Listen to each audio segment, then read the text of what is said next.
morning, physics fans. How are we on this Monday morning? We're just going to go through two problems a day. What this week will look like, I'll start getting some homework problems to you. We pretty much completed the chapter. I'll get some homework problems to you. We'll start looking at a review and a quiz or a chapter test over this chapter. So we will look to continue to go through. Once again, we're going to look through two problems today. Law of heat exchange, as we talked about before, an isolated system, heat lost by one object is gained by another. Natural process, thermal energy will travel from warmer objects to cooler objects. And law of heat exchange, if we do a bunch of MC delta T's, they should add up to equal 0. Okay, what we're going to talk about here first is a device that is used to do heat exchange problems. It's called a calorimeter. Basically, you have a cup with inside the cup with an insulated ring here. We put it inside this other cup here and we drop it down. What happens inside this cup here is this is an isolated system, and you have a little barrier, insulated barrier here, that no heat will transfer into my cup or transfer out of my cup, which is what we want. You put a lid over top of this also. You can put a stopper in with a thermometer, and you can measure the temperature difference. If you drop a hot object in here, you can measure the temperature difference of the water when we change or when we get to or achieve thermal equilibrium. So this is what is called a calorimeter. It's a device used for heat exchange problems. Well, what we have here today is a 100-gram mass of silver with a specific heat of 234 joules per kilogram, 120 degrees, is dropped into this water. And it's going to cool, and the water is going to warm up. Okay, so what we want to figure out is what is the final temperature of this entire system when we achieve thermal equilibrium. Well, the key here is that we are in a calorimeter, and the calorimeter also is a metal stainless steel object that is going to assume the temperature of the water, but it will also help us absorb some of the heat along with it. So what I'm going to draw here is I'm going to draw just the inside cup of the calorimeter that's filled with water. The calorimeter has a specific heat of 500 joules per kilogram Celsius. Its mass is 50 grams.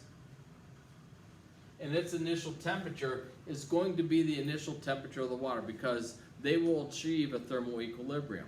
So your temperature of the calorimeter and the temperature of the water will be the same. So the initial temperature of the calorimeter will also be this 10 degrees Celsius. We have water.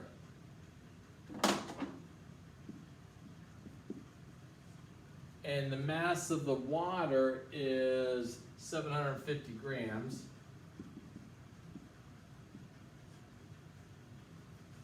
Its initial temperature, once again, is 10 degrees Celsius. And 4180 is its specific heat. And the last object is the silver that gets plopped in here. Its mass is 100 grams. Its temperature is 120 degrees. And its specific heat is 234 joules per kilogram Kelvin. We want to figure out what the final temperature is of this entire system. So what we have is we have three things here. We have water, we have calorimeter, and then we have silver. When I take all their MC delta T's and add them together,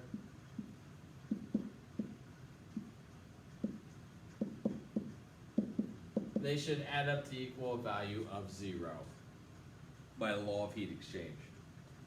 Well, remember what a final, delta T is T final minus T initial. What we are looking for is what is our final temperature going to be. And if we achieve thermal equilibrium, all of them should be the same. So if I take a look at water, well, I need to deal with mass, and I need to make sure I'm in kilograms. So I need to make sure I have 0.75 kilograms. This mass is 0.05 kilograms, and this mass up here is 0.10 kilograms of the silver. Mass of the water is 0.75. Specific heat is 4180. And my final temperature, we don't know. My initial temperature of the water is 10 degrees Celsius. Then we look at our calorimeter. My mass of the calorimeter is 0.05. Its specific heat is 500. And its delta T is T final minus, once again, 10 degrees Celsius. Because once again, the calorimeter and the water are going to achieve the same temperature. And finally, of the silver, my M is 0.10. My C is 234. And its final temperature is T final minus 120. When I add all these up, they should add up to equal a value of 0. Now, it tells us to multiply 0.75 times 4180. We are left with 31535 T final minus, using our distributor property, 31350. 0.05 times 500.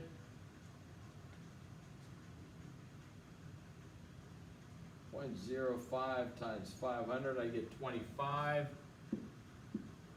T final minus, once again using my distributor property, 250. And 0.10 times 234, we get 23.4 minus times 120, we get 2808 is equal to 0. So this just turns into a big equation for us to be able to solve. I combine my like terms, my T finals, T final there. I collect my T finals together, so I have 3135 plus 25 plus 23.4. So we have 3183.4 T final minus, then collect my constants together, 31350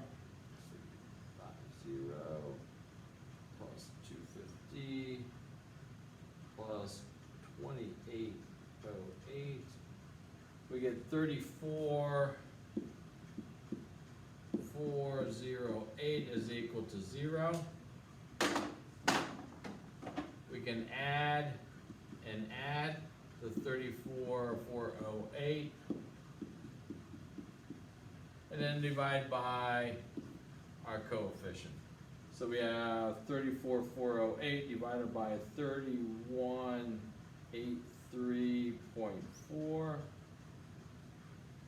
And what we get as a final temperature is equal to 10.8 degrees Celsius. Which tells us the water absorbed a lot of the heat. And when you absorb a lot of heat, it takes 4,180 joules to raise it 1 degree Celsius. Well, here it only takes 234 degrees to lower it 1 degree Celsius. So it does not take much at all to lower this 1 degree Celsius, but it takes a lot to raise this and this combined up 1 degree. Okay, it takes a lot of energy. So our final temperature just comes down to 10.8 degrees Celsius. Let's take a look at the second one. We have 50 grams of ice is added to 800 grams of water at 50 degrees Celsius. The ice is at negative 10 degrees Celsius in an insulated cup. So this, and we put a lid on it, so we have sort of an isolated system. What's the final temperature of the liquid?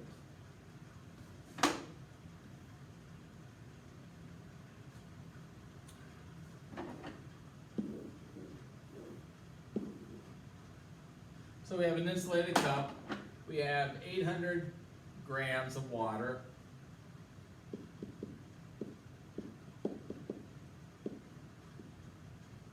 We have 800 grams of water, and we are at 50 degrees Celsius. And we plop in some ice. And we have 50 grams of this ice at negative 10 degrees Celsius.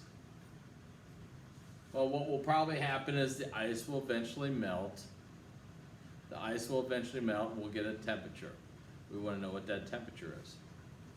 Well, what we have to watch out for here is we have different things going on here. We have to first deal with ice.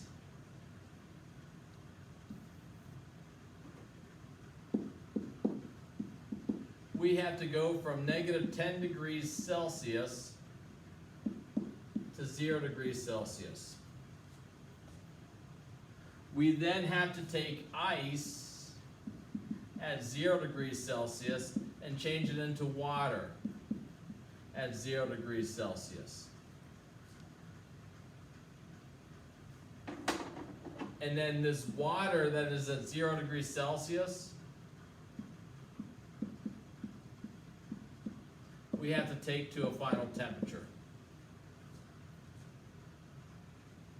The other side of this is this water here just has to go from 50 degrees Celsius to a final temperature.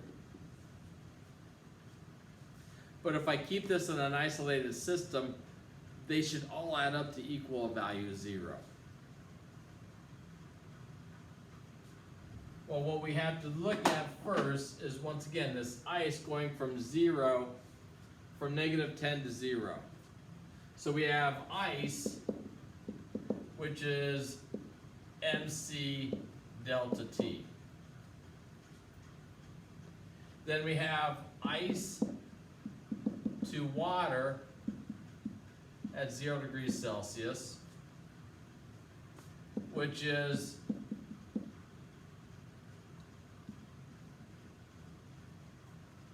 mass times heat of fusion. All the energy that we are utilizing just goes into breaking the bonds. Once again, increasing the potential energy to break the bonds. And then we have this water at 0 degrees Celsius to a final temperature. So we have another MC delta T here, but then we have another water for an MC delta T, which is going to give us to a value of 0.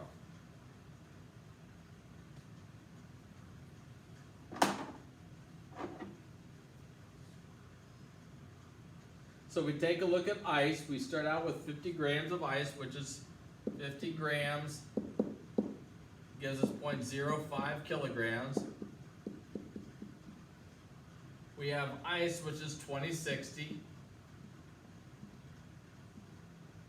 And then T final, which is 0 minus a T initial, which is negative 10. We can do a delta T here. Final minus initial. Plus my heat of fusion, which is my mass, which is, once again, 0.05, times my heat of fusion, 2.26, times 10 to the 6th,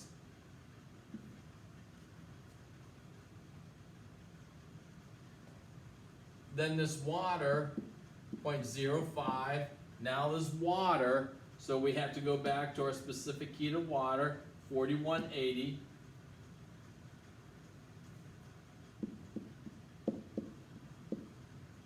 And its delta T is T final, which is, we don't know, minus its initial temperature, which is 0.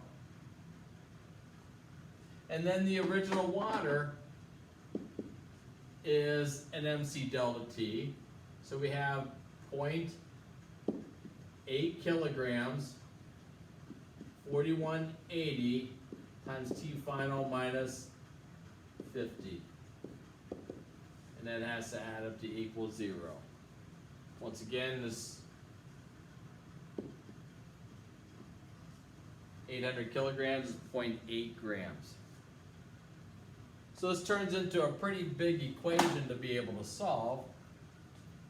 Now watch your positive and negative out minus a negative.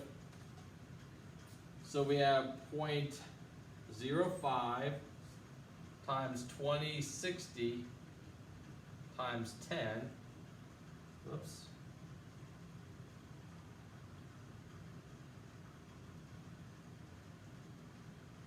So we have 1030. And then I have to melt this ice, so we have 0.05 times 2.26 to the 6th power, which is 113,000. So we have 0.05 times 4180. So this gives me 209.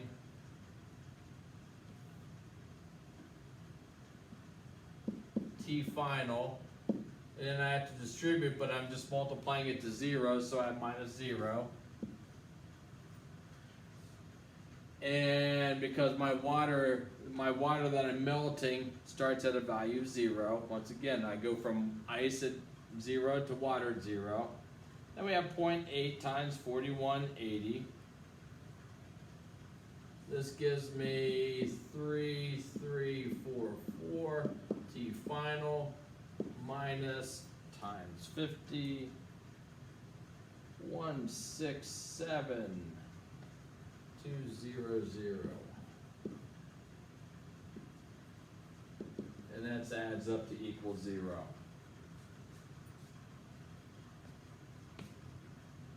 Combining, I got two T finals here. 209 plus 3344. So we have 3553 T final. Then I have a bunch of constants. We have 1030 plus 113000 minus 167,200 gives me negative 53,170 is equal to 0. We can add over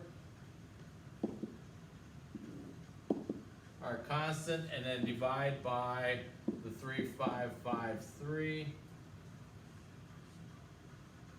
So we have divide this by 3553.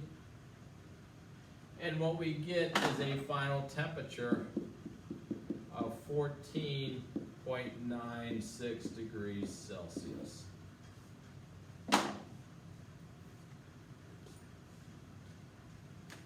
Now once again, what it takes to go through this, we have to remember we have to take from water, from ice to, we have to take it from ice to 0 degrees Celsius, and then we have to take it from 0 degrees Celsius as ice to 0 degrees Celsius as water, and then we have to take it water to a specific temperature at that point. So there's a lot of phases. You have to go through the phases to get through to the point of what we need to be able to deal with. Okay, I'm going to try to throw a couple problems on to work through a little bit for you. You'll get some homework problems also, as we go through this. Once again, I'm aiming for a chapter test, hopefully by Friday, over this material. So you need to sort of keep up with the material as we're going through. If you have any questions, feel free to ask. Hopefully I did everything correctly here. If I had a minor mistake somewhere with the calculations, that's fine. But you can see what happens here in regards to what our does to our final temperature. It starts out at 50 degrees and we take it down to about 15 degrees just because it takes a lot of energy to be able to melt the water or to melt the ice out. Other than that, adios. I'm out of here. Miss you guys. Folks, have a great day.